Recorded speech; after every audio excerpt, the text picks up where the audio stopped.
Hi everyone, in front of me I've got OPPO Reno 8 Pro and let me share with you how to check the IMEI number of this device.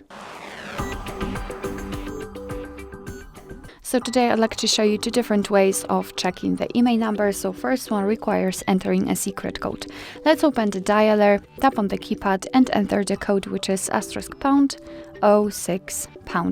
And as you can see, thanks to this code, we are provided with both IMEI numbers of this device. So let's tap on OK, and now let me show you another way through the settings. So it will be useful if for some reason you will forget about the secret code or it won't work. So we have to open the settings and then scroll down to the very bottom to find about device. Now let's scroll down again and let's enter the status. And as you can see right here, we've got both IMEI numbers for both SIM slots.